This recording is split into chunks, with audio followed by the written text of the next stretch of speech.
I'm Alistair Stevens. I'm Elizabeth Ray. And Tom Cruise is Stacee Jaxx in Rock of Ages.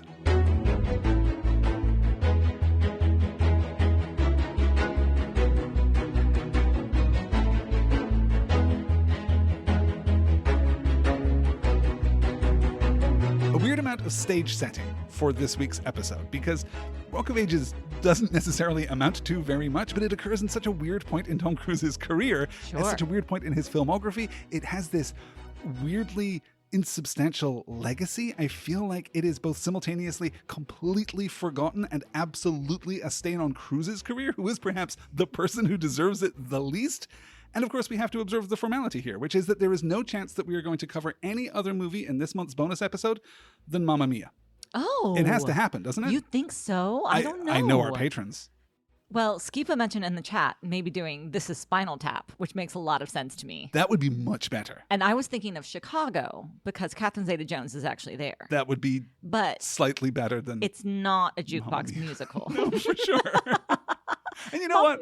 Mamma Mia might be great. It has it's fun. I've never seen it. I don't like the music of ABBA though. This is not a stance that I'm taking against jukebox musicals, because I actually kind of like jukebox musicals. Yeah. I kind of like this as a format. How do you feel about this weird modern contrivance of taking the work of a popular artist and stringing together a narrative so thin, so wispy, right, that it could be crafted by fairies into a garment?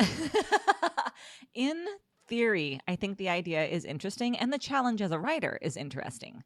I haven't seen enough of them to be able to say that I've got one that really works, though. I'm trying to think. I mean, like the silly ones that they do on TV for the Grey's Anatomy one, for example. Sure. I really obviously love and have talked about we should times. Announce going into this episode that if you're interested in hearing us talk about musicals at one remove, we have an episode over on the Patreon page, patreon.com/nextword, where we talk about the best musical TV episodes, including Supernatural and Star Trek Strange New Worlds and Buffy the Vampire Slayer, of course, and Grey's Anatomy, of course. It was a really fun discussion. Scrubs was on there. It was a really great discussion. That was a lot of fun. We had a ton of fun talking about it. Probably more fun than we're going to have talking about Rock of Ages. I mean, I think we're going to have fun talking about it. We have to have more fun talking about it than we had watching it, right? This is such a frustrating movie. And I think this is just going to be a beat that we come back to again and again and again. There's nothing conceptually broken at the heart of this film, except that in its execution, everything is blisteringly mediocre. Yeah. It's not even bad enough to get upset about. Yeah. It's just there. Everything feels kind of first pass. And sometimes those first pass ideas are good enough that they elevate the film for a moment, but most of it feels obligatory. Most of it feels like going to your kid's thing at their school, And you kind of have an eye on the clock the whole time. It does feel kind of like almost a proof of concept. It is, which is weird because, of course, this is supposed to be the refinement of a concept that was already proved on stage in LA. Wild. We'll get to all of that. This film and next week's movie, Jack Reacher, were both shot in whole or in part before the release of Mission Impossible Ghost Protocol, which re-established Cruise as a major blockbuster movie star. These films are both kind of desperate swings, right? Jack Reacher is a swing to try and get an independent franchise that's all his own.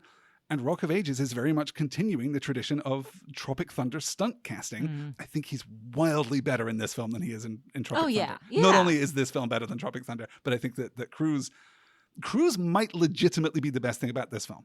Ooh, he interesting might take. honestly he be is, most interesting thing. Swinging for the fences, which is a thing I always Absolutely. appreciate about him. Like, he never just shows up and, you suspect that he's just drinking Mick Ultras the whole day on set and doesn't really give a fuck. Like, he is here for it, he's committed. Yeah, and he starts shooting this movie 6 weeks after principal photography on Ghost Protocol ends. So it is a long time before he knows that his career has in fact been salvaged, let's say, which is why I think he's giving so much of himself in this performance. It really stands out, right? I think so. Because of the success of Ghost Pro, we are not going to get anything else like this in the rest of Tom Cruise's career. Certainly not to date, and my guess is probably not ever. I don't think we're ever going to have him be this insecure again. Nothing can take away 10 years of just blockbuster after blockbuster after blockbuster. I think that he's just going to stay in that mode for the rest of his career, unless we get a really interesting, Cruise in his very late 70s taking a swing at something unusual. That would be great to see. It would be cool. Yeah, I don't know. So with all that said and all of that in mind, you have a thankless task to perform because you have this week's trailer game. I can only assume you're going to give us a medley of 80s hits. I should. Wait. Who has that kind of time? There's something to that. Yeah. Maybe one 80s hit. How about that?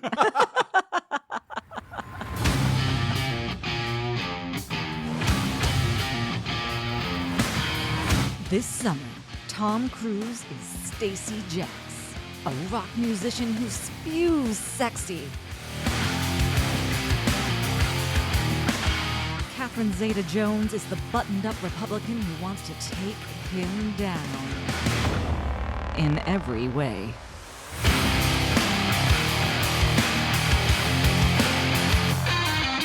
Julianne Hough is kind of cute, I guess.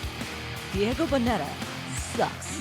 Alec Baldwin and Russell Brand are here. You know what? I can't watch this movie anymore. I've forgotten what I started watching for. Oh, and Paul Giamatti. That's all I got. So Rock of Ages begins as musical theater. It premieres in 2005 at the King, a club on Hollywood Boulevard in Los Angeles. It stars Chris Hardwick of The Nerdist as Stacee Jaxx, Tony nominee Laura Bell Bundy as Sherry, Kyle Gass of Tenacious D plays Dennis, which I think is fantastic casting, honestly. Tom Lenk is in that, who played Andrew in Buffy the Vampire Slayer, is in that first production too. He's always fantastic. It was LA theater, so not many people saw it, but it was successful enough for a short tour in Vegas in 2006, a transition to off-Broadway in 2008, Broadway in 2009. It has played the West End of London. It has played Toronto. It played for 5 years in Vegas, and it had a 10th anniversary tour and off-Broadway revival in 2019. That version of the show is written by Chris D'Arienzo, who wrote the book. The original performances in LA were directed by Kristen Jangi and choreographed by Kelly Devine. So this is a big success, and New Line buys the rights to the show in 2009, the same year it opens on Broadway, and they hustle to get this movie into pre-production. But D'Arienzo adapts his own book into the first draft of the screenplay and then again into the second draft of the screenplay, but New Line decides that he needs a little help, so they dispatch Justin Theroux, who we really like and who has shown up multiple times in Tom Cruise's filmography in some peripheral fashion, and the screenwriter Alan Loeb, who is less well known but, has contributed some interesting work. The movie is fast-tracked into a production cycle in the summer of 2009, but then hits pause after pause after pause and finally moves into principal photography in May of 2011, by which time it is pretty fair to say the world cares a little bit less about Rock of Ages. The bloom is already a little bit off the rose. The project is handed to director Adam Shankman, who starts his career as a dancer and a performer in musical theater and in music videos back when those were a thing. He becomes a choreographer, working on various TV shows and movies, including, and perhaps most relevantly to our interests, choreographing every dance sequence in Boogie Nights and choreographing the entirety of the aforementioned musical episode of Buffy the Vampire Slayer, Once More with Feeling. Okay. This is where he meets Sarah Michelle Gellar. The two become fast friends. Shankman ends up officiating her marriage to Freddie Prinze Jr. Cute. Years later. Absolutely cute, right? He seems to be a really nice guy. In 2001, he is hired after a 10-minute meeting to direct The Wedding Planner, starring Jennifer Lopez and Matthew McConaughey. Sure. In 2002, he directs A Walk to Remember. In 2003, he directs Steve Martin and Queen Latifah in Bringing Down the House. He directs Vin Diesel in The Pacifier. He directs Cheaper by the Dozen 2. But it's in 2007 when he directs a cast of thousands in Hairspray that his reputation is made. That leads obviously and directly to Rock of Ages. After this movie, he takes a 7-year hiatus. It broke him. After this movie sounds like it would be lovely, and then returns with What Women Want in 2019 and the very disappointing Disney sequel Disenchanted in 2022. This is a guy with a really interesting and complicated filmography.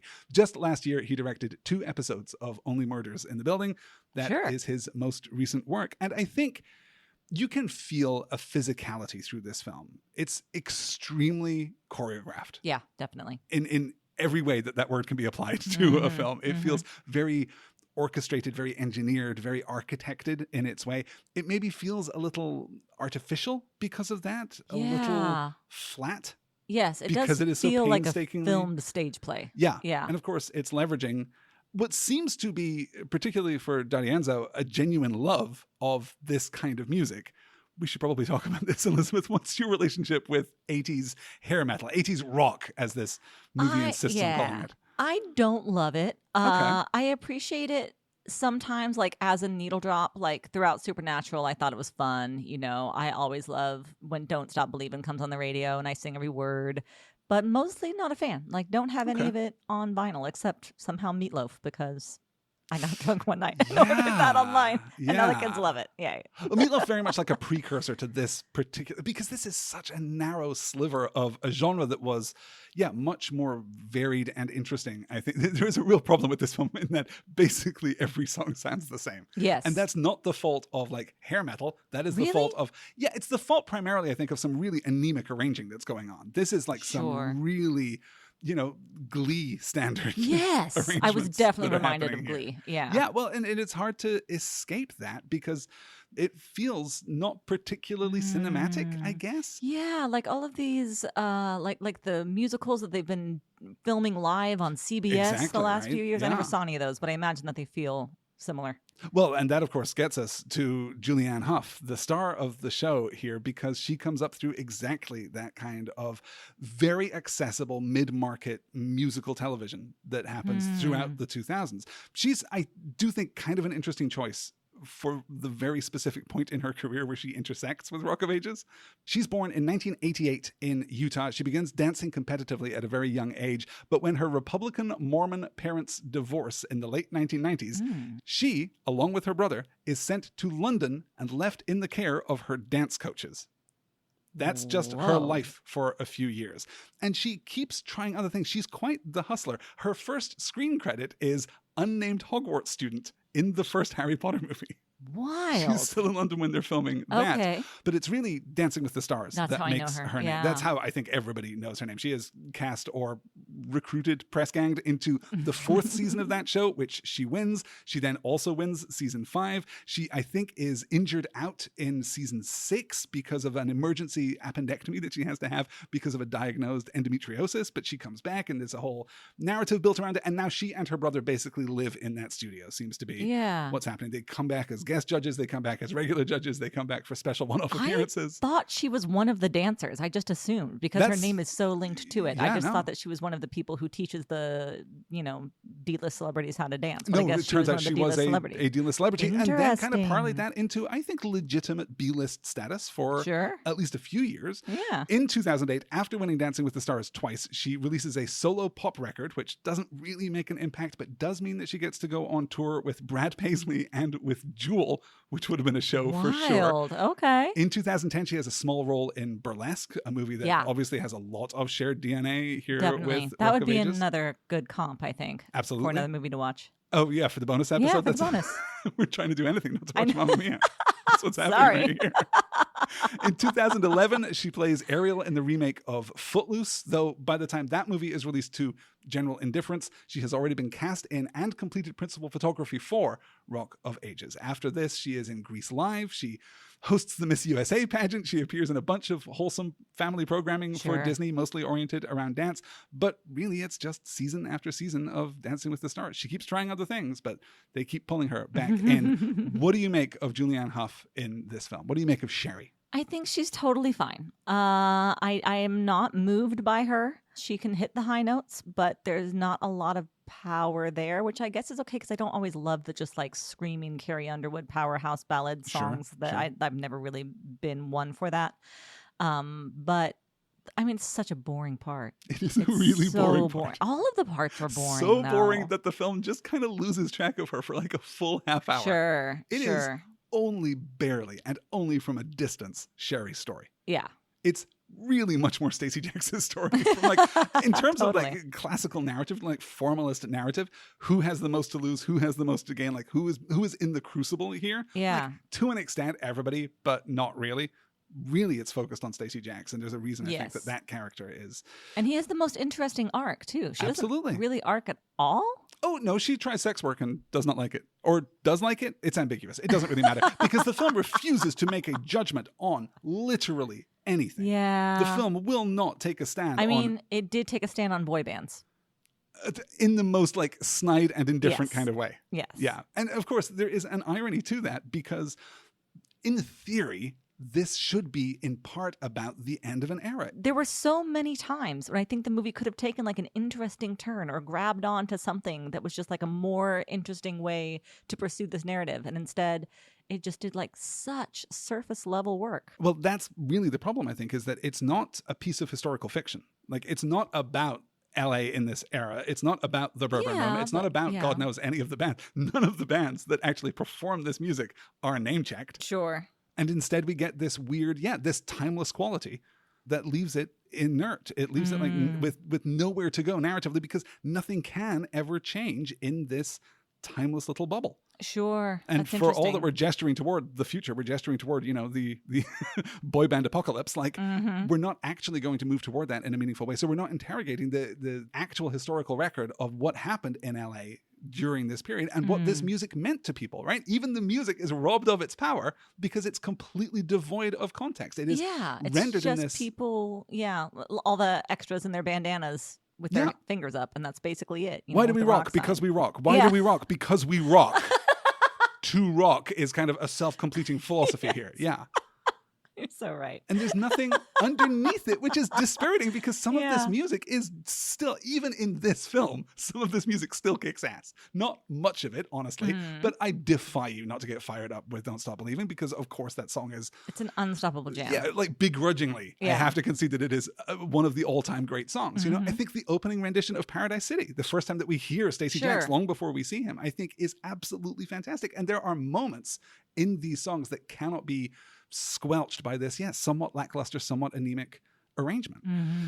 She has these odd moments where she's very light on her feet and she seems capable of giving like just a little more in her vocal performance, certainly in her dance performance. I think she handles some very complicated choreography at least as well as anyone else, and I think actually significantly better than anyone else in the movie. I think, I have an advantage over you here. Okay.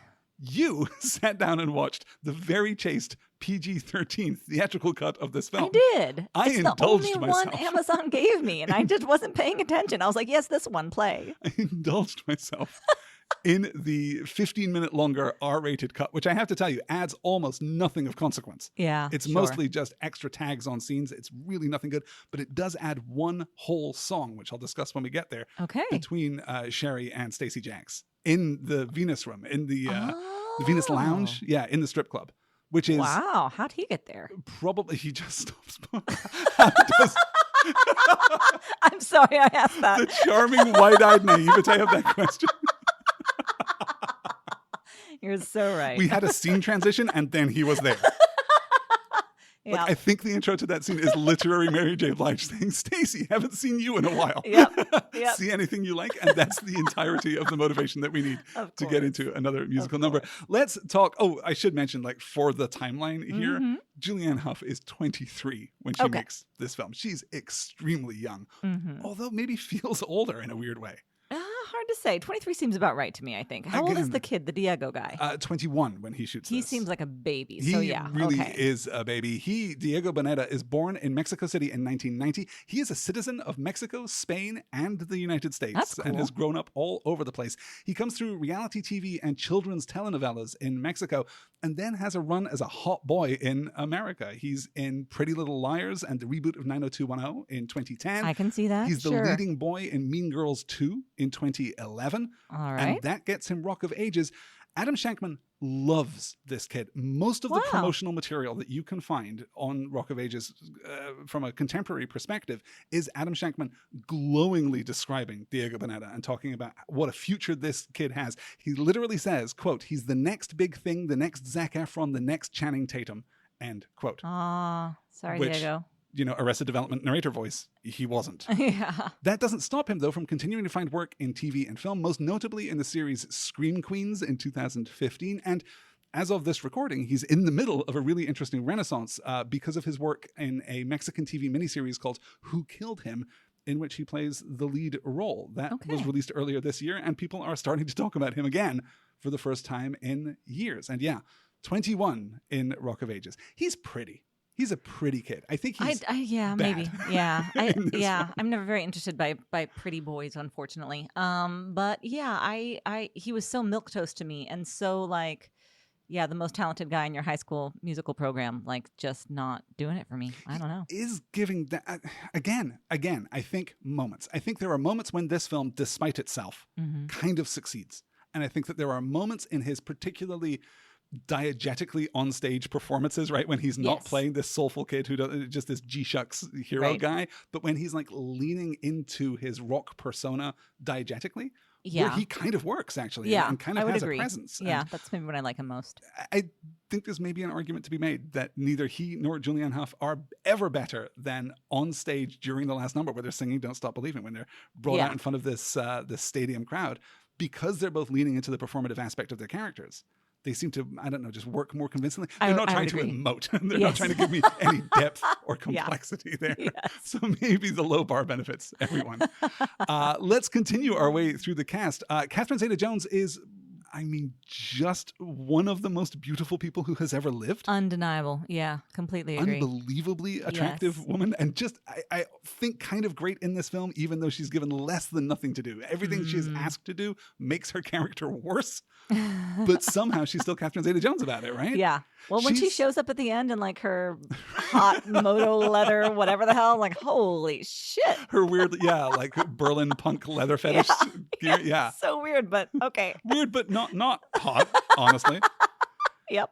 Catherine Zeta-Jones is born in Swansea in Wales in 1969. And after working in the West End as a child, she gets her TV break playing Mariette in the incredibly bucolic TV series The Darling Buds of May, adapted from the book by H.E. Bates, in which she is a cross between Helen of Troy and Fleur Delacour and Anne Shirley. Like it's all femininity is here. And she is, I think she's 22 when she shoots that. And she is unbelievably gorgeous. It is, I cannot remember, particularly in British television, which is generally a little more leery of this kind of, glamorization of young actresses than American television is. Sure. I can't remember a phenomenon like it in British television where this ingenue shows up and suddenly every single person is in love with her. She is just so gorgeous. And the character of Mariette is like, just so feminine and flowy and gentle and perfect and countryside and everything, right? It's just, and it doesn't hurt that this show is the most fantastically successful thing that Yorkshire television has ever produced.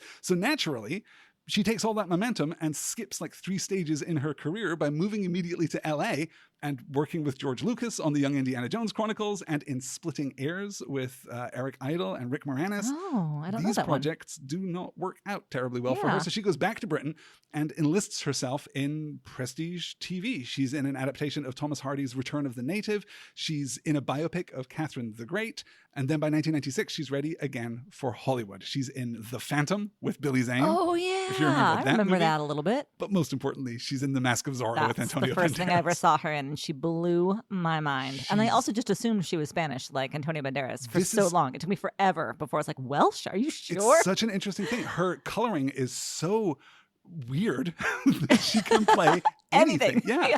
It's insane the number of times that she's been called upon to play Hispanic characters. It's just a bewildering thing for, yes, you're right, a person who is absolutely 100% to the tips of her toes Welsh. It's a strange circumstance. She's incredible in The Mask of Zorro, of course, a very hot movie, which, there's been all of this like reclaimed love of The Mummy, the Brendan Fraser Mummy movie, which is a fantastic movie to take nothing away from that. But y'all are sleeping on The Mask of Zorro. Okay. I remember loving it when it came out, but I have not seen it or really thought about it since. I think it sits very comfortably alongside The Mummy. I think you could back-to-back those movies just fine and really relive your glory days. All right. I love that for myself. In 1999, the year before she marries Michael Douglas, to whom she is still married, she definitely hooked up with Sean Connery on the set of Entrapment, leading, of course, to his famous announcement of her name as the winner for Best Supporting Actress in 2003 for Chicago, in which he says, Elizabeth? Catherine. And that's it. And the Oscar goes to Catherine. She's in High Fidelity, she's in Intolerable Cruelty, she's in America's Sweethearts, The Terminal, Ocean's 12, No Reservations.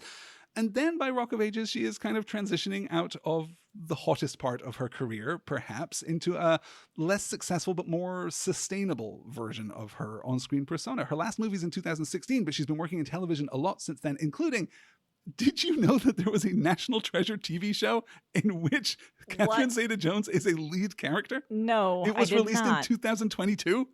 No. Where? Why hasn't On what? Presumably on Disney. Weird. Isn't that wild? That is like, wild. We have to go and check that out. We I have should. seen nothing, not one word. And I consider myself a bigger fan of National Treasure than most people. Yeah, no, National Treasure is fun. And Not to I mention a bigger always fan of love... Catherine Zeta-Jones.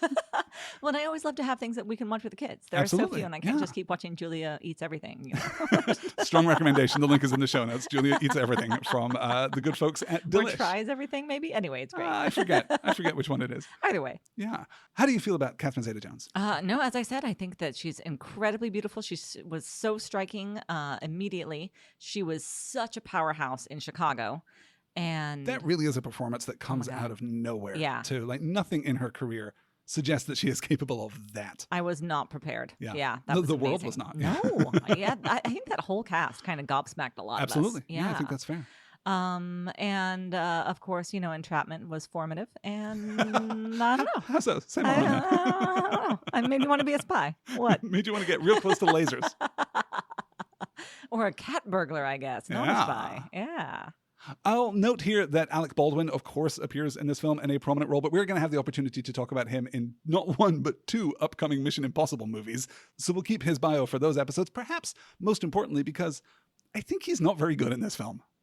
And I understand what he's doing, and I'm not necessarily against Alec Baldwin in this mode, but I don't think that this is a good match for... It's when I a saw real bad match that for him. Kyle Gass played this part on stage, and that is just a much larger and more ebullient and more, I don't know, theatrical character, right? That is a Yeah. more theatrical version of this guy, and this guy needs to be more theatrical. Nowadays, Russell Crowe, I guess. I mean, I you know what actually mean? have in my notes that this is the only movie I've ever seen where Alec Baldwin plays Russell Crowe. Right? It is so specific. It so is. No, but that's the thing, right? You need Hugh Jackman in this role. You need somebody with Ooh, you need a something- showman in this role, yeah. because how has he kept the Bourbon Room open for more than, I'm not kidding, 20 minutes? Yeah, I completely How agree. has this Yeah. guy managed to build this thing, right? Mm-hmm. This palace, this edifice to self-indulgence? It's unconvincing that, that I think you're this right. version of that character has accomplished that. But He also reads so straight that by the time we get to I Can't Fight This Feeling Anymore, yes, I'm ready for... Well, I mean, it is a punchline, but you know what I mean? I'm ready for it to but you're to waiting for it be to cap itself with gay panic Yeah, or whatever, exactly, whatever. Yeah, and exactly. it never does it. And but it's just wonderful that it because- doesn't. It is. Yeah, don't get me wrong. Yeah. But he just reads hella straight to me. I don't love that sequence in this. We should talk I don't about. love any we sequence should in this talk about a sour taste in the mouth. Let's talk about Russell Brand. He appears in this film for reasons which don't completely explain themselves. Like in terms of talent, in terms of public persona. People just thought I he was don't know funny. why he's in this And film. I guess people thought he was hot. And too. he's a terrible person. Like Yeah. allegations of his sexual misconduct, to say the very least about it, allegations of his sexual misconduct have been going around since 2006. And it took the better part of 15 years before he was finally canceled. And he's done the thing that these people do, which is, of course, pivot into presenting himself as a victim through all of this. He absolutely sucks. And we are not going to be talking about him in this episode. Love that. Except to note that his performance also sucks. Not good. Like, Yep. actively bad. Not just bad in the way that he's a bad dude. He but turns the whole actively thing bad. into parody. Like every time he's on screen, it's suddenly an SNL sketch. Exactly right. Yeah, he's giving Spinal Tap energy, right? Which I Definitely, love Spinal definitely. Tap. But And that would be another fun movie. But meanwhile, you've got Cruz over here trying to like give some kind of real trying to I find want like to know what love is, but really I do. My mother didn't love me. Like, what is happening in your interior life, Stacee Jaxx? I'm so confused. Maybe we'll get a sequel. I don't know. This movie is shot by Montenegrin native Bohan Bazali, which I mentioned primarily because the film that he shot right before Rock of Ages was the aforementioned Burlesque, also featuring Juliana Hough. And Stanley Tucci. And Stanley I Tucci, still yes, of somehow course. haven't seen that movie. It seems insane that I haven't. Absolutely. No, you're completely right. That should be the nomination on the poll for the patrons. We'll give them no choice. He also shot, weirdly, Mr. and Mrs. Smith, which is becoming such a common feature on the show that it's So weird. It keeps coming up. it's approaching the status of being the most important non-Tom Cruise film in Tom Cruise's filmography. Wild. It's just always there on the horizon, like the specter of the Acheron in Master and Commander. a movie which we've also covered over on the Patreon page. This is a very bonus episode heavy regular episode of The Last Star in Hollywood. The movie shoots between May 23rd and August 13th of 2011, almost entirely in Florida. Because of course you go to Florida to shoot. I cannot find Everybody shoots everything in LA. Why do you have to go to Florida? I cannot find an explanation for why this movie shoots in Florida. That is except so weird. That those street scenes are mostly real. There's actually very little digital compositing going on in those street scenes. They just take like 2 blocks and change the facades so that it looks like so they've got the Bourbon Room or whatever. Yeah, so that it looks like LA in 1986. In some, I'm sorry, not 1986. In some weird 80X melange of time and place. Yeah. Huh. The thankless task of scoring this movie fell to Adam Anders and Per Astrom, a pair of Swedish composers and producers who were hired off of the work they did for the Fox show Glee. Of course. Sure. Because when you need music that will fit between the music that everyone is there to listen to, you hire these 2 guys. Yeah, sure. They will later go on to work on a number of Disney TV shows and American Horror Story, which maybe seems like a strange combination unless you've seen as many Disney TV shows as I have. There's a not inconsiderable overlap between American Horror Story and the forced bonhomie and camaraderie of like a Disney live action TV series. The movie is released on June 15th, 2012. It debuts at number 3 on the box office charts behind the second week of Madagascar 3, Europe's Most Wanted, a Madagascar sequel that I have never heard of, let alone seen. Probably okay. And the second week of Ridley Scott's Prometheus. So 2 very similar movies chasing at Rock of Ages right there at the top of the charts. The only other new release that week was That's My Boy, starring Adam Sandler and Andy Samberg, which debuts at number 4 on the list. No recollection of that. No, me neither. You, me, the world, no recollection of that. 5 is Snow White and the Huntsman. 6 is Men in Black 3. Number 7 at the box office was a little movie called The Avengers, which has already made $587 million domestic. Cool. This is also the 13th week of The Hunger Games, which I mention only because I cannot quite imagine The Hunger Games and The Avengers coexisting in time and space like that. In my brain, they are separated by years. No, and it doesn't really make sense to me. Remember that. But right that's there. interesting. And we should mention that we're recording this, sadly, on the day where it has just been announced, like literally an hour ago as we sat down to record, that Donald Sutherland has passed away. Sad news. A really, really great actor who, should be remembered for many, many things. The Hunger Games, perhaps. Games, no, I think The Hunger Games included, honestly. I think that's okay. He does a great job as President I think he does a great job. He really does. But for lots of other things besides. Agreed. Let us not just simply remember him for The Hunger Games. How about that? Agreed. Here's the real story about Rock of Ages, though. Off of a budget of $75 million, it takes $39 million at the domestic box office and another $21 million worldwide, meaning that it was, particularly in 2012, by those standards, it was an embarrassing failure. Ooh. It's also kind of wild that you spent $75 million on a movie that looks this artificial. Yeah. And again, it makes sense. You take over like 2 blocks in Florida and completely rebuild them. That's an expensive proposition. But so strange. It is a very expensive movie that somehow looks very cheap. Yeah. And there's some of things that really work. Like I like anytime we're doing a big stage number and we've got like the full band on there and fireworks and like sparks flying and like it says, what's the name of his stupid band? Arsenal. Yeah. Up there. Anyway, and I'm like, yes, all of this is correct. It reminds me of the one time in my old life, my ex-husband won tickets to go see Trans-Siberian Orchestra when they come through town. So we're like, oh, this is gonna be so cool. We'll go for Christmas. And it was the wildest, worst thing I have ever had to endure. And I'm like, but it did look like this. So they nailed it, I guess. Where would you put Trans-Siberian Orchestra on the big list of every Tom Cruise movie ever? Is it worse than Losing It? Yeah, it was pretty interminable. What's most interesting about the critical response to Rock of Ages, which is decidedly middling, honestly, is that everyone kind of agrees that Cruise is the standout. Peter Travers of Rolling Stone wrote, quote, Rock of Ages is pretty fun despite a terrible script, bland leads, and awful wigs, mainly thanks to a performance by Tom Cruise as fictional hair metal rocker Stacee Jaxx, end quote. Dana Stevens of Slate said Cruise's performance was, quote, the boldest use of the actor since Paul Thomas Anderson made him a rage-fueled motivational speaker in Magnolia, end quote. Yeah, there is a lot particularly in the interview scene, of course. a ton of crossover between Magnolia and this film.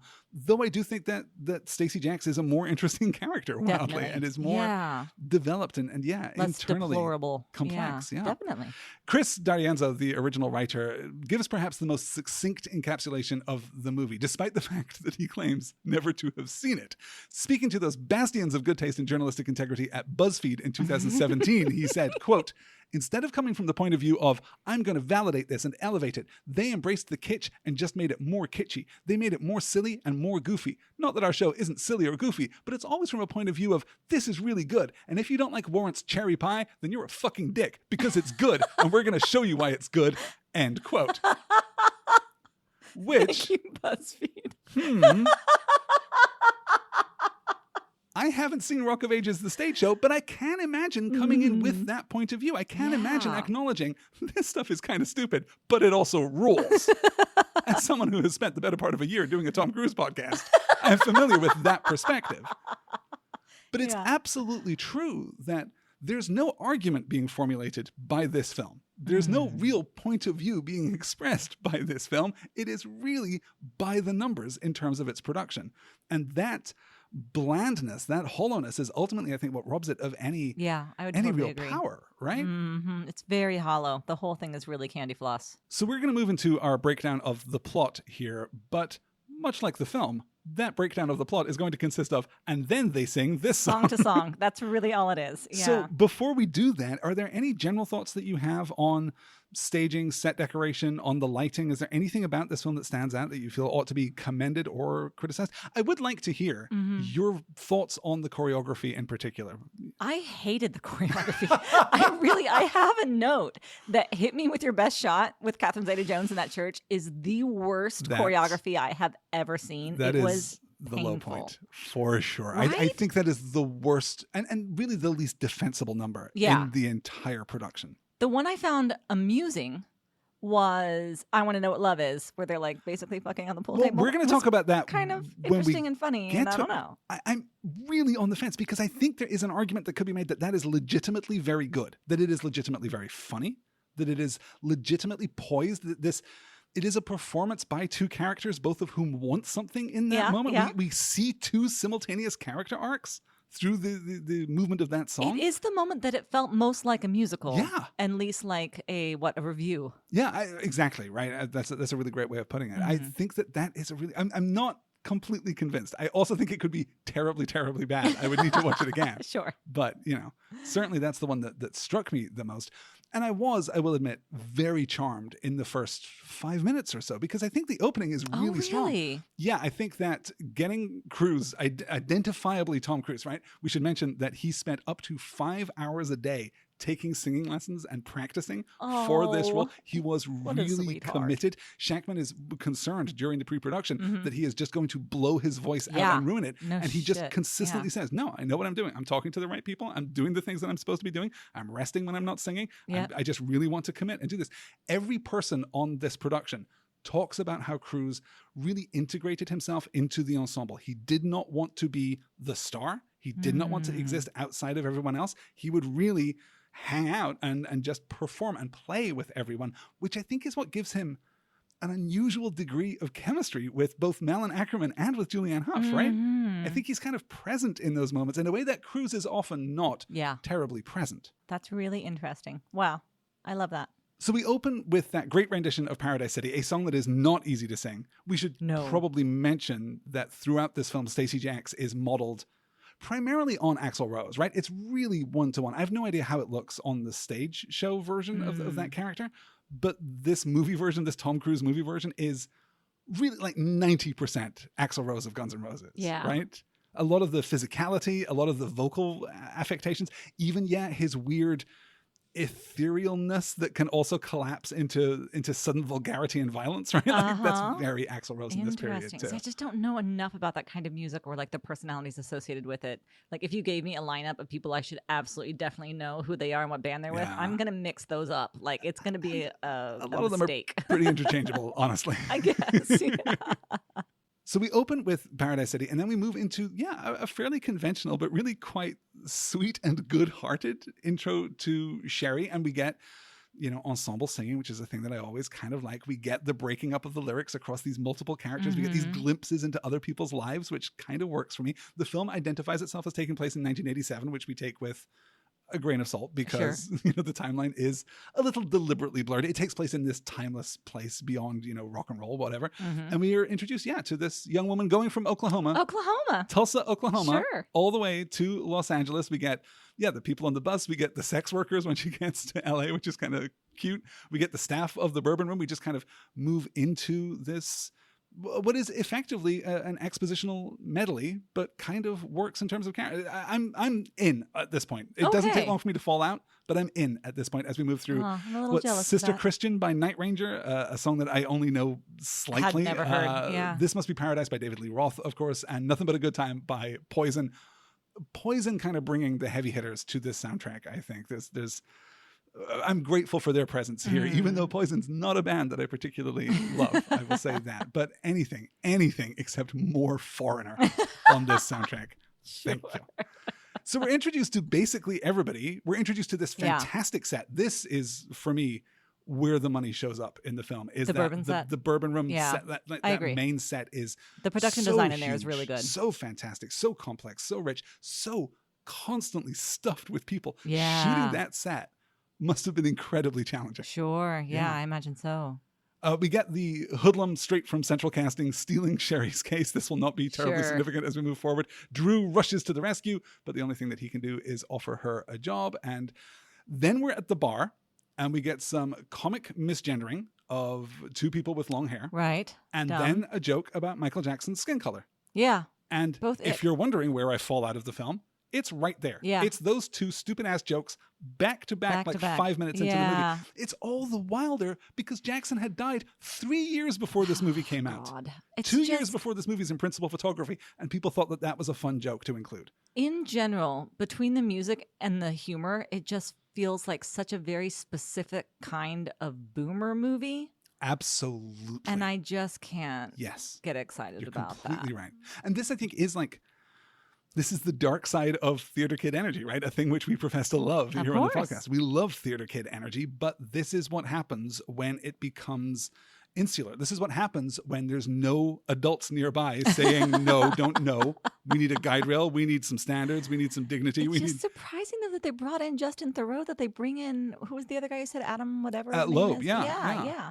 And it never feels to me like anything more than a first pass, like a bunch of high schoolers wrote it together. I think that's exactly. And as I said, sometimes those first pass ideas are good enough and they kind of work. Like there are a couple of lines in this film that I really like.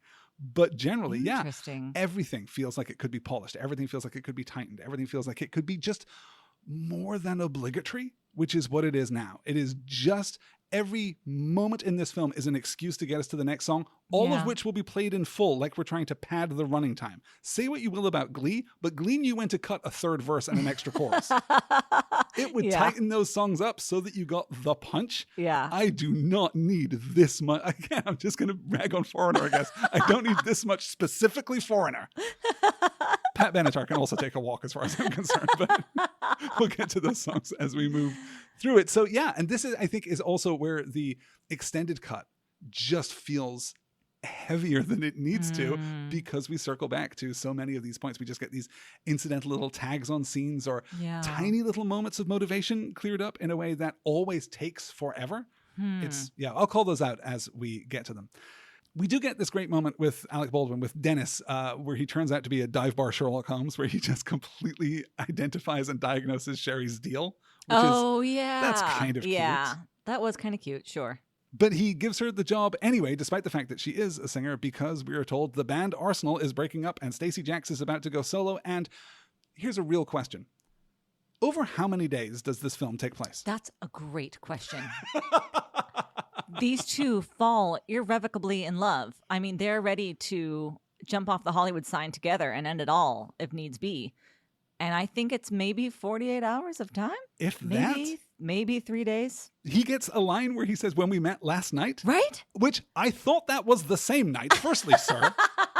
I'm doing the math in my head where, maybe it's after midnight now. And he's just being really weird and exacting about it. Yeah, I have no idea. But then she gets a whole new job. She goes looking for jobs and she doesn't get any jobs. So that should take more than an afternoon, right? I think so. I don't know, man. Anything can take any amount of time. We literally have no idea. Yeah. He joins a boy band and learns all the choreography. That's got to be days. That must be several days. Right? You'd be surprised if Stacee Jaxx played 2 gigs at the Bourbon Room in the same week. That seems make unlikely. Sense. You're so right. But it also seems impossible that weeks or months have passed here. No, time does not exist in the world of rock. Exist.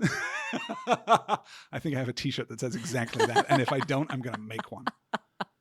From there, we cut out to Bryan Cranston and Catherine Zeta-Jones. And I will say that as much as I love Catherine Zeta-Jones, you can cut this entire plot. We don't need it. Dumb. It doesn't need to be there. But it is so specific to the way that musicals were being written and made at this time. Yes. Was all this nonsense. You're right. And it's they Footloose were and it's not Hairspray. good. And you've got to have a man to push back against. Yeah. No, that is true. I wasn't even thinking about that, although you're absolutely right. I wasn't thinking about musicals which take place during this time pushing up against the man, which of course is a theme. But I was thinking about during the mid 2000s when we were writing musicals. I remember looking for new cool musicals for our school to do, and all of them were like this and sucked. They had way too many songs, just back to back to back to back, with nothing gluing them together, and none of the characters were anything real, which is why I think when Wicked came along, it took everybody by storm, and I still felt a little bit the same about it. Yeah, I think that's an interesting perspective. You're certainly seeing a doubling down of existing and successful formulae, right? You're looking at systems that have demonstrated that they are effective. And that makes a kind of sense because musical theater in general and Broadway musical theater specifically, you are going to lose a lot of money. Damn near everybody loses a lot of money trying to do musical theater. And it is the successes, the very rare, it's the Wicked's and the Hamiltons that prop up an entire industry. That's true. Hamilton is, I think, the one that was the first one that really pushed back against this stringing songs together and the overall arc of the story doesn't matter. That was the one where people are sobbing in their seats. We just hadn't had that, I feel, since Sondheim? It had just been a long time, I feel like. It was all Andrew Lloyd Webber and all synth and then this and then that and then this and then that, you know? Yeah, where you're moving more toward an operatic standard where the entire play is performed to music and sung rather than distinguishing more neatly between the music and, dialogue scenes. Yes, and the characters themselves. Yeah, absolutely. Is there any, and buckle up because I'm about to expose the whole edifice of this podcast to rank ridicule. Is there any reason to talk about the thematic push of this film? This film stipulates, without demonstrating it effectively at all, that rock and roll is an important good and that it ought to, just continue to exist, be permitted to exist, that it ought to be embraced, that we ought to celebrate it. Mm-hmm. And certainly our antagonists are aligned against it, apparently coming from a position that actually gentrification is good and we ought to preserve wealth in the hands of the moneyed classes. Is there really anything at all of substance behind that? Or is it as conventional as he's going to tear down the community center to build condos? I mean, I think it's very informed, but it seems to me that the idea that they're expressing is that rock music is true to human nature in a way that the repressed man does not know or understand or value. Stacee Jaxx supposedly dripping sex or spewing sex, whatever gross thing. Spewing sex, as Catherine Zeta-Jones unfortunately says. Yes. That was a mental image I did not need. Thank you. But anyway, but then also looking for love and for connection and the idea that, that this place was kind of a community center for people who were for something as opposed to people who were just against things, I suppose. Yeah, I think you're right. I think you can see an alignment of rock and roll with honesty, with truth, with integrity of a sort. Mm-hmm. Certainly as opposed to Bryan Cranston, who is not only cheating on his wife with his secretary, but is also, is being dominated by this secretary. Exactly. And we're seeing this kind of, arch and obvious and stereotypical kind of depiction of a kink space right there. And that's ultimately extremely hollow and doesn't really lend any thematic weight to the piece as a whole. But I think this might be what the writer is getting at when he says that they just took this silly, camp, kitschy thing and made it sillier and camper and kitschier because there is no rallying cry. There's no, the movie that sits most companionably alongside Rock of Ages, except that it is better in every single way, is perhaps Empire Records, a movie that does exactly this arc with real integrity and with, an adolescent kind of integrity, with an adolescent, naivete and ignorance to the actual, mechanics of the world. What if we just threw a big party and made enough money that we could pay taxes? Awesome. That's how that works. Then it'll be sustainable forever. Yeah. But Empire Records is fueled by that principle. It's fueled by that adolescent outrage. Is there something missing in this film in that there are no damn teenagers around, right? There are no kids here. It seems to me that Julian Hough and Diego Boneta are trying to be that. Like they are playing them even younger than they are, like real fresh off the bus, young kids. Starry-eyed. We've all got dreams of the city. Yeah, that's fair. But also they're hanging on to this rock that was... or is being made by people, 10, 15 years their seniors? I mean, yes? 30 years their seniors. Yes? Literally, yes. Well, literally, no, yes. You're but right. I'm trying to, again, think what the movie is portraying versus who's actually playing these roles. Like You'd say at least 20 years, right? Yeah, absolutely. Yeah, right? Yeah. So there's something, I'm going to say, something just like unfelt about that clearly whoever's writing it doesn't care or isn't interested in that because young kids just ruin everything. Yeah, and I think that speaks to your point about, boomer culture. Because one of the problems with boomer culture is that it cannot acknowledge the possibility that anyone might want anything else. The young have to be inculcated into the best music that's ever been written. Even though they wrote Don't Stop Believin', they wrote it like in the footsteps of the forefathers. Right? You know what I mean? Exactly. Yeah. Yes, they demonstrated themselves to be, good little proto-boomers. Yes. Oh, God, I'm starting to really hate this film. Also, # not all boomers. I do know. Sure. Know. Yeah. I love many, many a boomer. I do. Sherry and Drew are in the absolutely fantastic Tower Records set that they build for basically no purpose. We're in this room for maybe 2 minutes, but it's an astonishing piece of work. You must have loved the production design inside the record store. I do. Yeah. I loved a lot of the production design, honestly. A lot of it was just really fun and really bright and vibrant in the ways that I like, 80s culture. And then we're rudely reminded that this is a musical with a medley of Jukebox Hero by Foreigner and I Love Rock and Roll by Joan Jett. Here to tell you, I have never heard that song when it wasn't being played on Guitar Hero. Never in my life. I think that is true for anyone under the age of 50. Yeah. That's absolutely fair. This is maybe the biggest disparity between a not very good song and an extremely good song because I Love Rock and Roll is an all-time classic. And I think Diamond Jukebox Baby. See, I know that one. Yeah. Medleyed along with Jukebox Hero, it doesn't really work so well. Though I am a sucker for you know this, I think, from watching terrible Disney musicals. Anytime a song is revealed to also be another song. Oh, right. Sure. It is a thing that I can't help but love because I'm attracted to the math of it. I'm attracted to the way that these things fit together. Now, so many songs in this soundtrack fit together because they've all just been reduced down to the simplest version of their constituent parts so that they can fit. Yeah. That's maybe the downside, but I do kind of always love a medley. That's interesting. Especially when it comes from an unexpected direction. My favorite medley is probably the Elephant Love medley from Moulin Rouge. Sure. That's the one that really blew my mind the first time I saw it, and I still think of so fondly. But I think it's because it wasn't trying to mesh the songs together.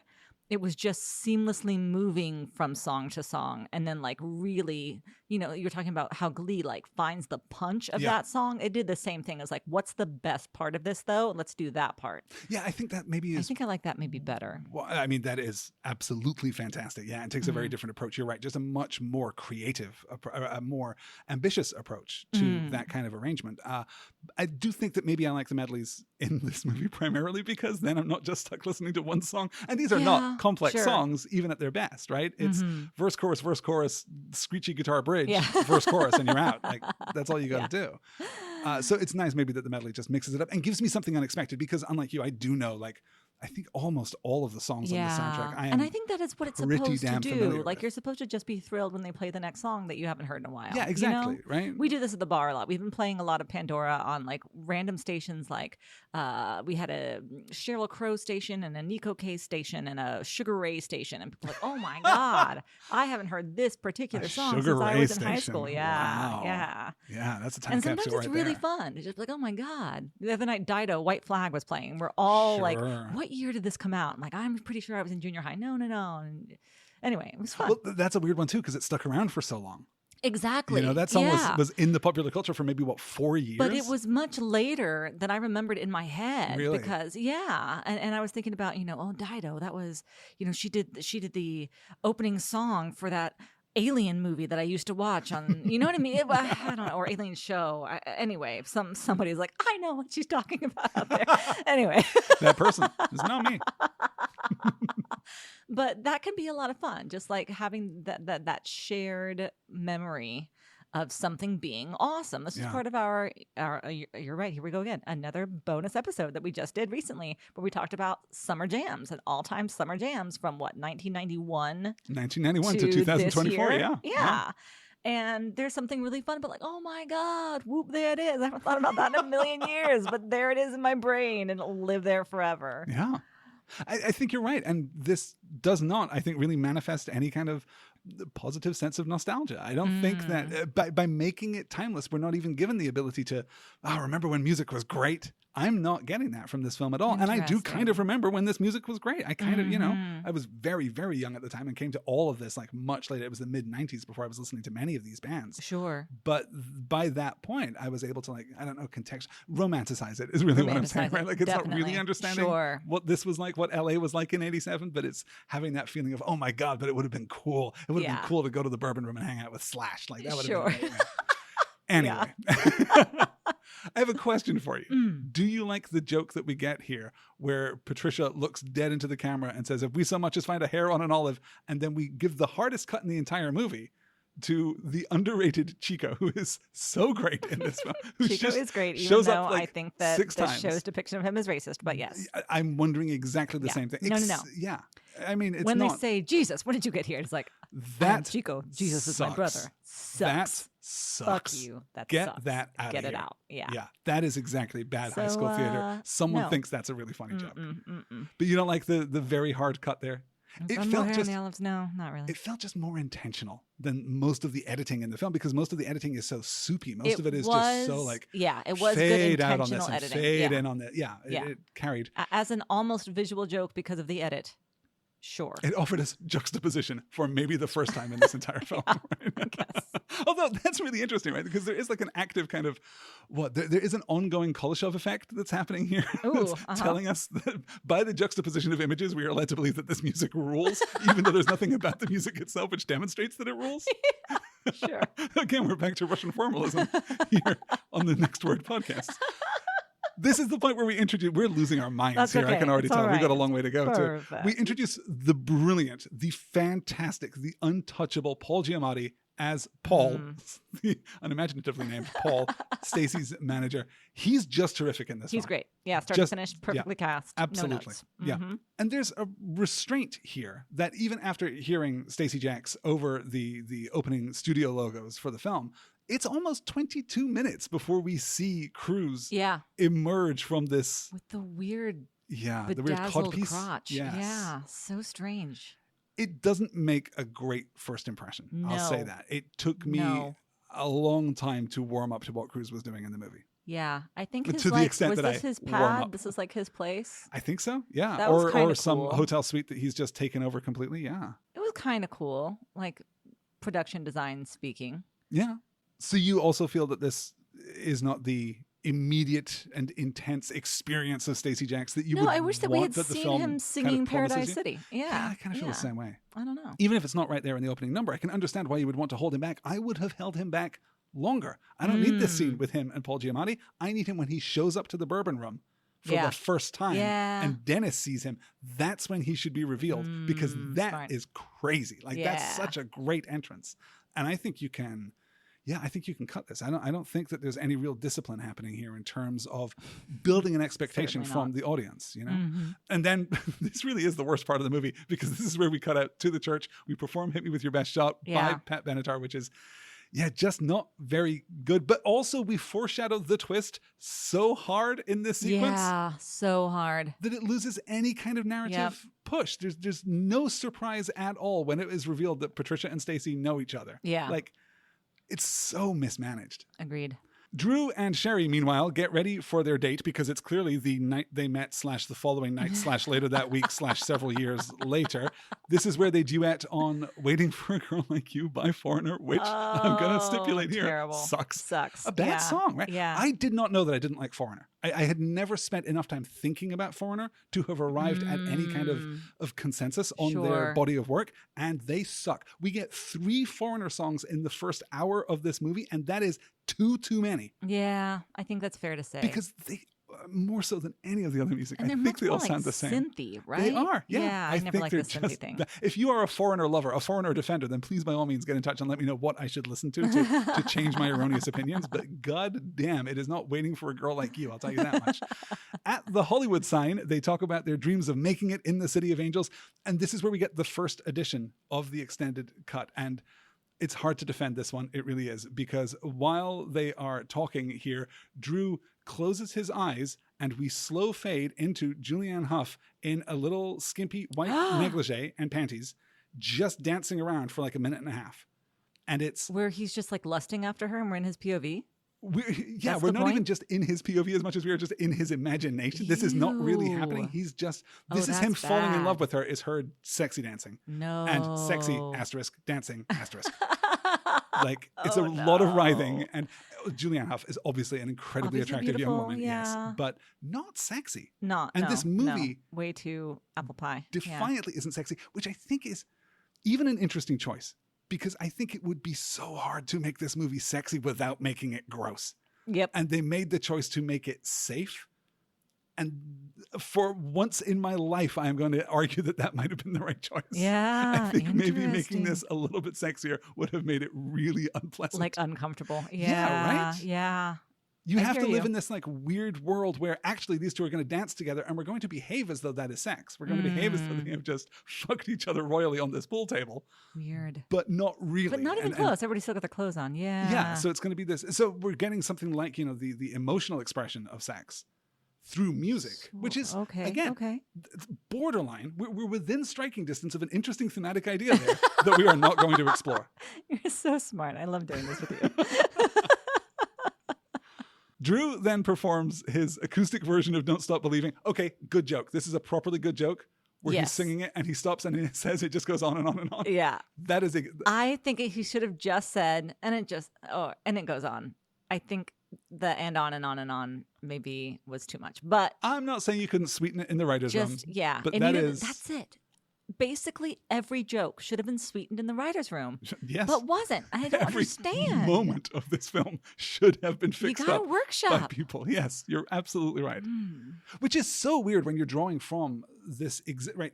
We're taking the stage show. We're not really transforming it. We're basically shooting it like it's a stage show. We're certainly cutting it and editing it like it's a stage show, right? We're implying all of this juxtaposition. We're collapsing all of this time and space between people who are singing duets in different locations like they are on opposite wings of the stage. Yeah. We're basically presenting it as it would have been, but we don't get the benefit of years and years of running this stage show and people fixing jokes and fixing timing and finding out when the audience laughs. Exactly right. That's a really great point too. I would really genuinely be interested in seeing the original Rock of Ages and seeing how it was performed around 2009 when New Line bought it and really seeing how it compares to the movie, because I kind of have to believe that it's better than the movie, right? Just have this feeling that maybe on stage, and there's something the energy is stronger. There's always something about like being in the presence of other people enjoying live music that is like a communal thing. You know, this is why worship music is so powerful. And especially if it's something that you know all the words to. So I'm sure it's more fun. And it's funny because you were saying earlier, like how popular this got to be and, you know, played in London and in Toronto, which is like, what the hell? Because the only place it makes sense to me. And Vegas makes sense. Vegas makes sense though, doesn't it? Vegas makes sense. And you know what? Branson makes a ton of sense. Sure, I get it. Yeah, get you to budget Vegas. Get you to Reno. Reno. Yeah, these things make a lot of sense to me. Yeah. But London, Broadway doesn't. Well, the West End has a reputation, a well-protected reputation for being very classy, but it's really not. Like touring American shows in particular, Americana as a fixture of the West End has been common for 60 years at this point. Yeah. See, I couldn't have known that. Thank you. As much as I like the joke here with Don't Stop Believing, this is foreshadowing the other thing that the film is going to do. And you know exactly what the climax is going to be from this point onwards, right? We're maybe 15, 20 minutes into the film at this point. Oh my God, is that all? How much podcast is left? Well, and this is it, right? We're really front loading this because the rest of the movie is just, and It's then just they nothing. sing this song, and then they sing this song. Yeah. Drew and Sherry spend the next day, at the beach. They flirt pretty hard at work. They're just getting closer together without really manifesting any chemistry whatsoever. We're drawing closer, meanwhile, to the show, the Stacee Jaxx performance, where we learn that the opening act has dropped out, and we do this whole thing with Drew's band so Drew's being band slotted will in as the cut all of this. Yeah. This is bad. This is extremely bad, and we shouldn't be doing it. We shouldn't be giving this kid a version of his dreams right now. True. This is just bad No structure. juice. This Yeah, is yeah, exactly. you're right. We kind of rob him of his motivation. That night, Stacey arrives and has an enigmatic conversation with Dennis about burning the place to the ground. I fucking love this scene. Oh, I think yeah. This is so great. That was funny. I think Yeah. Alec Baldwin, this is his peak for me in this film. And I think Cruise manages to walk this line of, I am connecting with you with this weird intensity Right. that I, Tom Cruise, possess, but also Facts. I am abstracted in this super weird way. Uh-huh. I think this sequence works beautifully. Yeah. Like it does. 20% because of Baldwin and 80% because of Cruise. Well, Baldwin does a nice job, too, of like trying to schmooze him, but also being terrified, but also wanting to actually be buds with this guy who's cool. Yeah, exactly. Yeah. And wanting him to think that he's cool. you know? Love low status Baldwin. It's my favorite thing. I never really cared for him, in 30 Rock, where he completely turns his reputation around. I think that I don't like him in that very staid Alec Baldwin performance that he gives, the Jack Donaghy performance that he gives. I love a Baldwin who's on the back foot. I love a Baldwin who's low status and is really trying to I don't know. There's something about his physicality that changes so beautifully. Definitely. And I really love that scene. And I think that this is such a great... I like him in, what is it? It's Complicated? Yeah, absolutely. Yeah. It's great. Yeah, I think that this is such a great introduction to Stacee Jaxx that we should cut the earlier scene with Paul Giamatti. Loath as I am to lose any moment of Paul Giamatti in this Right. film, I think you're right, though. It's very smart. Well, thank you. And unfortunately, this scene is buttoned by Sherry walking in and then passing out. Just so we can... Oh, yeah. Everybody passing out when he walks in doesn't work for me at all. Extended Dumb cut joke. here, we get a completely pointless 30-second scene of her waking up to Drew standing over her and explaining that she passed out because she saw him, and he says, yeah, that happens. And then she assures him that someday girls will be passing out when he walks in the room too. It stinks. Yeah, it's just really bad, and we don't need it. We then get Paul introducing Constance, the great Malin Ackerman, who is so goddamn good in this movie. I feel like I've seen her in anything. I kept on thinking that I was recognizing her, and then nobody would just really slot into place in my brain. Yeah, she's done a million things. She's in a lot of films that you have seen, just in minor parts, in bit parts. Her known for on IMDb is actually kind of sad, but also kind of conclusive, I think. Sure. Her most famous role is she's the female lead in Zack Snyder's Watchmen in 2009, where she plays the Silk Spectre. She's in The Final Girls in 2015. Rock of Ages, sadly, makes her known for. And then the last is The Heartbreak Kid from 2007. But she is, still working and just all over the place. She's been in 1,000 things. And I think she is so good in this film. She's good in this. It's I agree. kind of annoying. Yeah, I really like... I don't know if I would call it the chemistry that she has with Cruise, but they have something, a great deal, it seems like, of affection together that I really like. Yeah. It's got, there is something there. There's something in her sense of her character that seems stronger than anyone else in this film. It feels like she is coming in with a real identity and a real perspective. And of course, it doesn't hurt that she has an actual moment-to-moment motivation in these scenes. Yeah, She's not just drifting through a plot. She is coming in with a very acute perspective and then bounces to several other very acute perspectives with a great deal of urgency, which kind of works great. And then the final shot that we get of her during the final concert, where she's throwing up the devil horns and is heavily pregnant, is just really good. Cute. Yeah. Also, well, we'll talk about it when we get there, but the grossest kiss in cinema history. Oh, yeah. Gross on purpose, at least, but ew. You know, when I was talking earlier about the film couldn't go too sexy or it becomes gross, that is a moment where it walks the line perfectly because it knows what it is doing. Yeah, interesting. It shouldn't be doing it. Open your mouth. Open your mouth. Ew. We'll get there in about an hour. Okay. This is our excuse for the first Tom Cruise number in the movie, really, like the first one that we get to see properly, which is Bon Jovi's Wanted, Dead or Alive, which is kind of fine. It's kind of fine. It makes no sense to me narratively, like what he's really talking about here, his character. No, yeah. But we're going to circle back around to this idea that he is presenting himself as a cowboy, kind of that he sees himself as a rebel, that he sees himself as an outlaw, that he sees himself as outside the staid conventions of contemporary society. But it's thin. It's thin. You know. But also, you know, the subtext of most Bon Jovi songs is pretty thin. Yeah. But I think that Cruise has a nice voice. He's got a great physicality, and I think he's definitely. You know, his physicality really is something to be admired in this film. Like, he is moving so weird with his body. Yeah. But you're right. It's giving me, like, I didn't know necessarily that it was Axl Rose, but I was like, yeah, I've seen that guy. Yeah. Definitely. No, right? Exactly. Right? Yes. So that's nice work. And then we have our moment at the end of this where Sherry comes in and joins in, and their voices work really nicely together, I think. They have their moment of connection, of chemistry. Right. And then he dispatches her out to the limo to go and fetch more scotch. Right. Oh, the stupid monkey. The monkey sucks. I can't even talk about the monkey. Okay. All right. I don't have it in me. This is a podcast for grown-ups, and we are not talking about the goddamn monkey, all right? My essential vigors have been drained by this film already. I'm older now than I have ever been, and I don't think I've got it in me to talk about the 19 jokes that we make around the monkey. Like, too many. Have monkeys ever been funny in films? And you know, there's no flippin' way that monkey was on Broadway in a musical, so they had to add the monkey for the film. This is what Justin Theroux brings to the picture. You've blown it wide open. I'm now going to have to go and check out his IMDb and find all the movies that he's added monkeys to. Terrible. Constance breaks every standard of professional journalistic ethics by criticizing Stacey in front of everyone, which is kind of cute, actually. Mm-hmm. But it turns out that that's just what he wants to hear, which carries us into I Want to Know What Love Is. Also by Foreigner. And you know what? This is the best Foreigner song. This is the best Foreigner song in this movie, for sure. But I think it might be the best Foreigner song. It is. This period. is a good song. Yeah. Okay, so let's talk about, does this work? Is this sexy? Is this interesting? Is this narrative in a way that the other musical performances are not? We kind of touched on this earlier. I think so. I think it's funny. And I think that Tom Cruise is really giving. I love that when he's trying to like connect with her emotionally and she just keeps on trying to like go down on him or whatever. It's really great. I nice. really do see that. It's such a breath of fresh air to have characters who want something while they are performing in this moment. It's so powerful. Kidding. Yeah. And just, you're right. The interplay of that, the way that we are changing positions with regard to each other and changing roles with regard to each other is just, it's more emotionally intelligent and more emotionally connected than anything we've had in the movie up to this point. Yeah. And arguably anything that we have in the movie, period. Yeah, I think so. And I think that the choreography is stupid, but also kind of good. Kind of good. Which I think is a recurring beat, for sure. Yeah.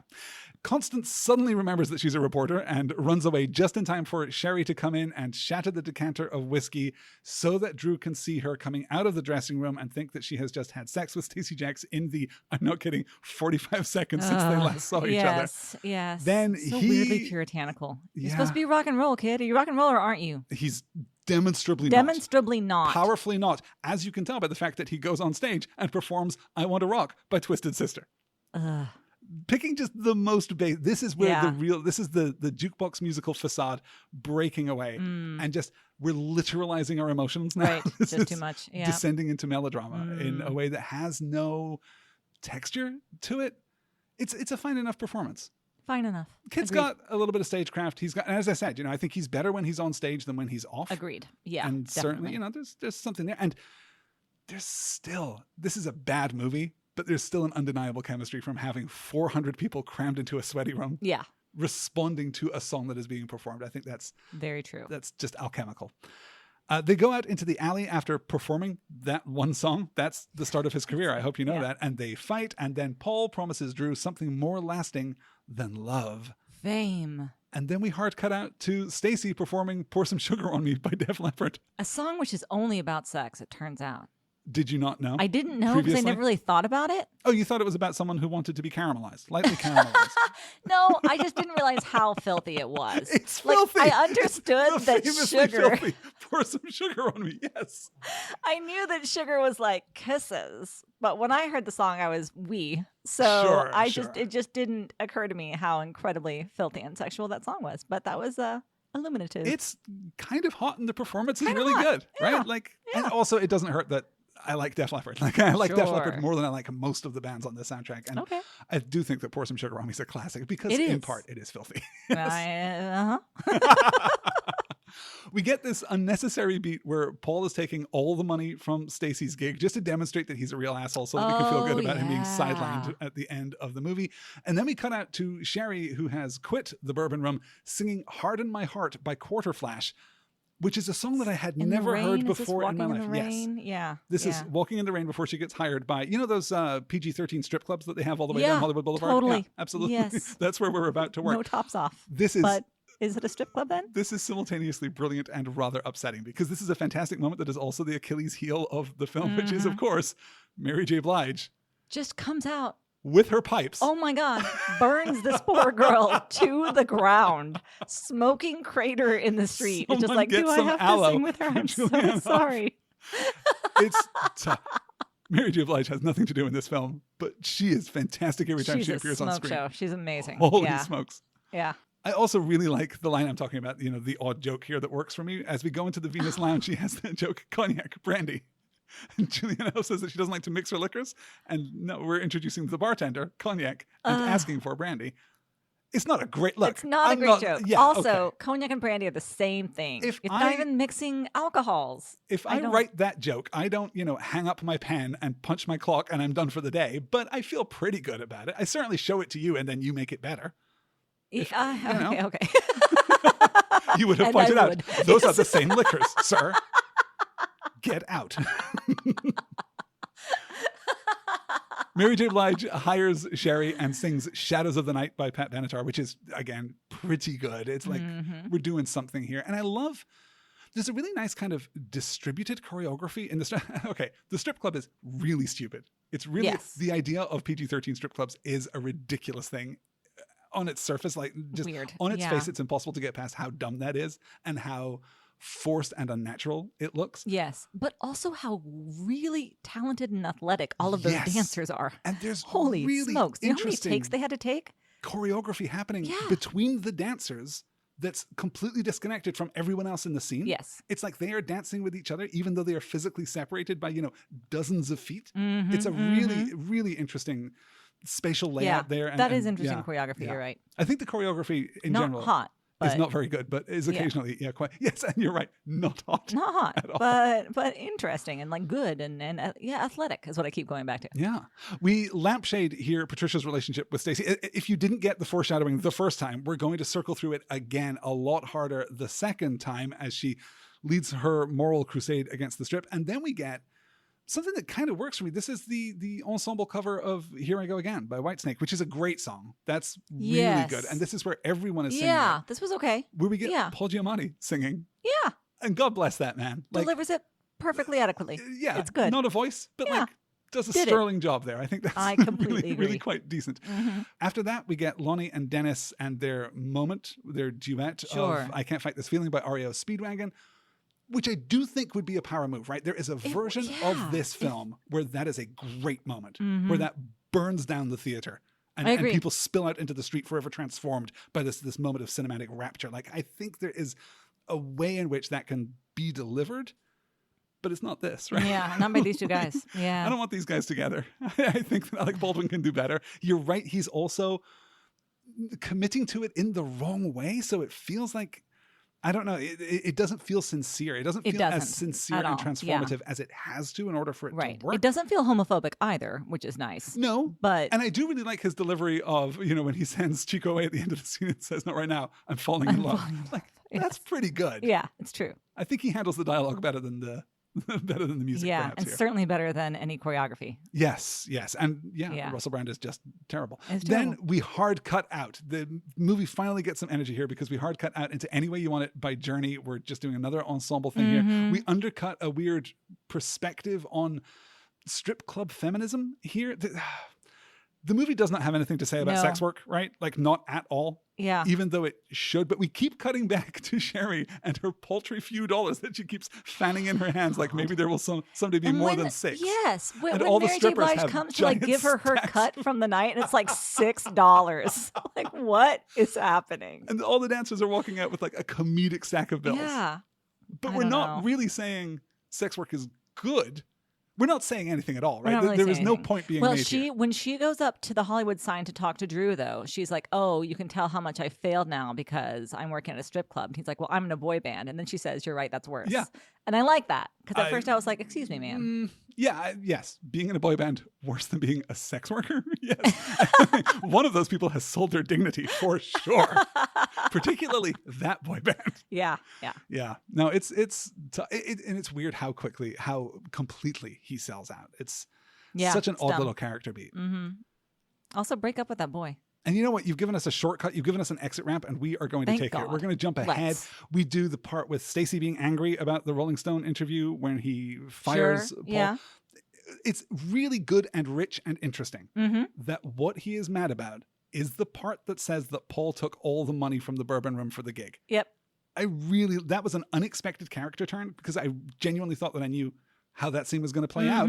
And while it did play out exactly as I expected, the underlying motivation was different. Yeah. And that's like, I God, like that. we're really we're in the desert here. Just a drop or two of motivation, a drop or two of characterization is all we need to sustain us on this hike to the end of this film. I do really enjoy that. This is simultaneously, we're locking this storyline about the bourbon room having to pay all of its taxes by midnight or it's going to be claimed by the city. Okay, sure. Again, Empire Records. We've done this before and arguably more successfully.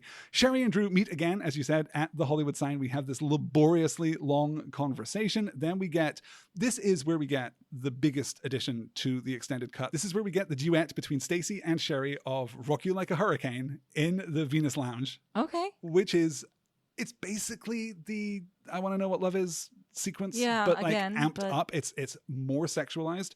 She starts off in a little like dancey negligee outfit and then strips it off until she is just, bra and panties. And it's not sexy, but again, the choreography, really inventive, really resourceful. These two people having real chemistry together. There's no point to the scene, which is why it can be harmlessly cut from the finished product. Sure. So it's not as good as the Malin Ackerman scene from earlier, but it's fine. Like, it's a well choreographed piece of work, but I can see why they cut it ultimately. On the other side of that, Mary J. Blige delivers what feels like the philosophy of the film, that love left LA a long time ago. Oh, yeah. That people are here for money and fame, not love. Yep. Which, I don't know, like not even the movie supports that as a thesis. This is just in time for Drew to send her a giant stack of albums, which I guess are intended to replace the albums that she lost in her luggage. Because of course he knows her taste a number of perfectly days ago and or a number. No, it doesn't matter because everyone has exactly the same taste.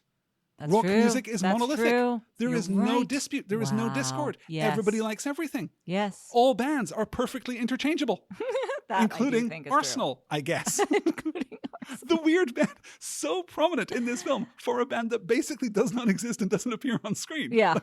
Yeah. It's a strange choice. It's a strange choice to make. In the offices of Rolling Stone, the also very cancelled T.J. Miller takes a call from Stacee Jaxx, which is enough to point him in the direction of Constance. We get the terrible kiss. We get the short scene where Paul tells the boy band, this is in the extended edition, forgive me. There's a short scene where Paul tells the boy band that they will have to lip sync while performing at the Bourbon Room. Oh. And then when we start the show, it's revealed that they are lip syncing. So I'm glad that we had the short scene before it to explain what was going to happen. I'm going to tell you what I'm going to do, and then I'm going to do it, and then I'm going to tell you what I just did. Thanks, movie. Outside, meanwhile, we have Patricia getting interviewed by Will Forte. It's great to see Will Forte in this movie just showing up for a minute. And then we have We Built the City by Starship, medleyed with We're Not Gonna Take It by Twisted Sister. And I think that it is fundamentally misaligned for those people, for the church women. Yes. For these moral crusaders to be singing these songs. And I understand the concept of a jukebox musical, but you should be giving them other music. You should be giving them worship music. You should be giving them something to sing that is opposing this in a more interesting way, because it's also bad news when you give them a better song than We Built the City by Starship. We're not going to take it. We Built the City, but all right. It's not bad, but We're Not Going to Take It is a much better song. No? I mean, I don't usually love angry music. It's an angry song. Fair. Yeah. I will say, I think that this is probably the weakest medley. I don't think that these two songs really complement each other. Well. And this is basically, I mean, the end of the movie, right? Stacey arrives and the twist long foretold by ancient prophecy plays out in front of God and everybody. Exactly. Do you like Stacey's line to Patricia? No, not really. His whole thing with just putting his hand on people's boobs throughout the movie and then commenting on them is not funny to me. We then get the gross makeout. We get the obligatory performance of the boy band, which is appropriately terrible and maybe a little funny if you're not, completely emotionally hollowed out by this film by this point. Drew sees Sherry at the bar and leaves the stage because goddamn no one can stick in a job for more than 5 minutes in this movie. And then, we're there. Then it's Don't Stop Believing, and it's great. It's an undeniable song. You cannot sink it. It doesn't matter. It can elevate even the climax of this movie. And we cut out to the stage, the stadium performance. Yeah, which is cool. I guess a year later or whatever. Yeah. Where we now see that Drew and Sherry are performing together. They've kind of got, as I said earlier, more chemistry here than at any other point in the film. And we get the nod to Pregnant Constance by the side of the stage. Cute. Stacey seems to have found what he has been looking for, right? He now knows what love is, you guys. But he's still performing, crucially, because rock and roll will never die. Yeah. It's, you leave the movie, I think, feeling better than you would have if you walked out halfway through, but there's still not a lot of there. No. And that gives us a challenge because we have to put this on the big list. We have to find a spot for it. Sure do. On the list of every Tom Cruise movie ever. Is there any obvious point of comparison? Is there anything that stands out to you here as being, Tropic Thunder is probably the closest, right? Because it's the biggest swing. Right. Though also, Stacee Jaxx is not a million miles away from his performance in Magnolia. Obviously, this movie is nothing like as good as Magnolia. But are those giving you any kind of starting points at least? Magnolia currently number 7 on our big list. Tropic Thunder number 31 on a list of 33 films. Which really surprises me. It went way down there. That might have been me. I really hated it. Yeah. Well, yeah, it's real bad. It's real bad. Yes. It does remind me most of Tropic Thunder, but I hated Tropic Thunder more. Tropic Thunder was even less for me. This is at least a musical, and I do love a musical, like as a rule. Sure. So, maybe... Even though this isn't your music. Yeah. It's not really what you would choose. It's still... There is some invention here. Yeah. There is some choreography here. There is a lot of production design. It is generally a good-looking movie if you can get past the fact that it looks like a very artificial stage production. Right, right. Yeah, right now I'm thinking of putting it somewhere around like Mission Impossible 2, Days of Thunder, like those things that were like... Yeah, number 22, number 23 on the list. Yeah. It's got kind of a Mission Impossible 2 kind of vibe to it. I think anywhere between... Still, every week I look at this list and every week I see The Color of Money so low on this list, and I might just have to intervene and re-rank that at some point in the future. Risky Business is so low on the list too. Because you were upset it wasn't all a dream. I was. It's all my fault. I'm so sorry. Maybe you would have been relieved if it turned out that Rock of Ages had been a dream. There you go. The dream of his character from Magnolia, for example. You could have stitched the whole thing together to build the Tom Cruise cinematic universe, and don't think that he's not trying to do exactly that. I think maybe split the difference between Risky Business and Cocktail. Does that seem appropriate? Yeah. I don't think this is as sour as Cocktail. Because occasionally cocktails are sour. But it doesn't have as bad a heart as Cocktail in its last third. Yeah, sure. And it's just kind of bland. Maybe it goes above Risky Business. I don't know. I would say either above or below Risky Business. I think that's your call. I think maybe below Risky Business. All right. And the above new Cocktail. number 25 on the list. An unobjectionable piece of work is kind of the problem with Rock of Ages. Are you more or less interested in seeing the stage show? Now, if there were a touring company, okay. No. Yeah. Less because of the film. Because I've already seen it now, and now there are no surprises, and there's no playing all the hits. Like, I've already heard the hits. So, like, everything that could have been good about it has been knocked out of it already. Although I do think that had I seen it as a stage play, I would have preferred it much more than the movie. I can see that. Yeah. Hopefully, at least. Yeah. Are you at all interested in ever listening to the cast recording? Because there is a movie cast recording of all of these songs. You can go and buy a vinyl album, in fact, of all of this music as performed by Tom Cruise et al. I mean, having that is kind of a move. We probably should, right? Is that a flex? No. What's the opposite of a flex? This is self-flagellation. I don't know. This is like wearing a scarlet letter. Put it on our Amazon wish list, and if it turns up, great. We didn't spend our own money, but we know the joke. Yeah. Well, that's going to do it for Rock of Ages. This podcast and all the podcasts we do at Next Word are only possible thanks to our fantastic backing band, the best musicians in the biz, the arsenal to our collective two-headed Stacee Jaxx. Actually, there's a weird joke in this film about Stacee Jaxx being two-headed. That's a penis joke, right? That's what that is? Yeah, there's a weird joke. You know what? It's too late. We've already closed the book on Rock of Ages. We can't, we mustn't, we shan't go back. Instead, let's thank our wonderful patrons who made all of this possible and will not make us watch Mamma Mia for the bonus episode. Thanks to Leslie Skipa, Louise in Dallas, Megan Lauder, Phoebe, Art Kilmer, Kimberly Bear, Self on a Shelf, Jolene Stark, Chris Dawns, and the Lady Gordon. Thank you guys so much. We appreciate your support, particularly here, as we're looking at the last 10 Tom Cruise movies in his filmography. Oh my God. And this is a big turning point in his career because, as I mentioned at the beginning of the show, the next film that we are going to discuss is produced while Mission Impossible Ghost Protocol is coming out. Principal photography is halfway done when he suddenly realizes that he still has a career, that it's not all over, that Ethan Hunt is going to return. And he doesn't necessarily need to be Jack Reacher anymore. This is where we move into the age of Christopher McQuarrie. This is the first Cruise movie that McQuarrie will direct. This is going to set a template for basically all the movies we're going to cover from here on out. Cool. I've never seen Jack Reacher. Have you seen it? Adapted from the Lee Child novels of the same name. It's going to be an interesting adventure. That's next week on the show. Until then, thank you guys so much for listening. We'll see you next time.